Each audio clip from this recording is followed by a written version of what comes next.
ప్రియమైన ఆంధ్రప్రదేశ్ ప్రజలకి నమస్తే. జరిగిన ఎన్నికల్లో ప్రజలిచ్చిన తీర్పుని స్వాగతిస్తున్నాము.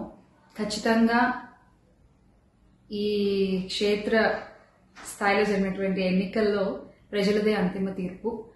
మీ తీర్పుని ఖచ్చితంగా స్వాగతిస్తున్నాం, గౌరవిస్తున్నాను. ముందుగా అఖండ విజయాన్ని మూటగట్టుకున్న కూటమికి ధన్యవాదాలు. పెద్దలు నారా చంద్రబాబు నాయుడు గారికి, అలాగే పవన్ కళ్యాణ్ గారికి, బీజేపీ సభ్యులందరికీ, పురంధరేశ్వరి గారికి అందరికీ కూడా హార్దిక కృతజ్ఞతలు తెలియజేసుకుంటున్నాము. అలాగే వైసీపీ గెలుపు కోసం కష్టపడ్డ ప్రతి కార్యకర్తకి, ప్రతి ఒక్కళ్ళకి, వైసీపీ కుటుంబం మొత్తానికి కూడా పేరు పేరున ధన్యవాదాలు. ఎస్, ఓడిపోయాము, కానీ ఒకటి గుర్తుపెట్టుకోవాలి, గెలిచిన నాడు ఎప్పుడూ విర్రవీగలేదు విజయ గర్వంతో. ఓడిపోయిన నాడు ఏనాడు కూడా కుంగిపోలేదు. అలాగే ఈసారి కూడా మన జగన్మోహన్ రెడ్డి గారు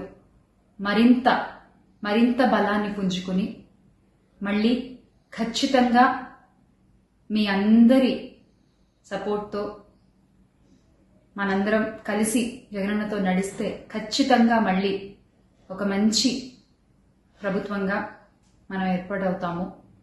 దేవుడిపై నమ్మకం ఉంచి ప్రజలకి మంచి జరగాలని కోరుకుంటూ, ఎస్, ఎప్పటికీ జగనన్నతోనే అందరం కలిసి నడుద్దాము, మంచి చేద్దాం. ఏదైనా ప్రజలకి మంచి జరగడం ముఖ్యం.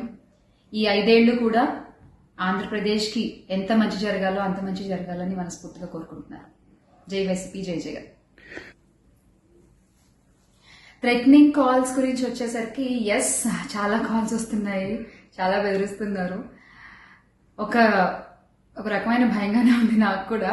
కానీ ఏంటంటే ఒకటే చెప్పాలండి, నేను మీకు ఒకటి నచ్చుతుంది, నాకు ఒకటి నచ్చుతుంది, అలా అని చెప్పి మీకు నచ్చింది నాకు నచ్చిందని చెప్పి మీరు బతకడానికి వీల్లేదు అంటే ఇది చాలా అన్యాయం అన్న, చాలా అన్యాయం. సో ప్లీజ్, దయచేసి ఏది కూడా వ్యక్తిగతంగా తీసుకోవద్దు.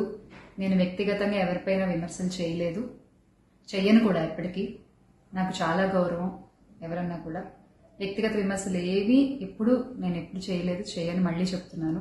సో దయచేసి మీరు కూడా ఏది పర్సనల్గా తీసుకోవద్దు. ఎస్, ఒక పార్టీని గెలిపించేటువంటి ప్రయత్నంలో నేను ఎంత చేయాలో అంతా చేశాను, ఉన్నదే చెప్పాను, లేనిది ఎక్కడా మాట్లాడలేదు. దయచేసి దాన్ని అర్థం చేసుకుంటారని కోరుకుంటున్నాను.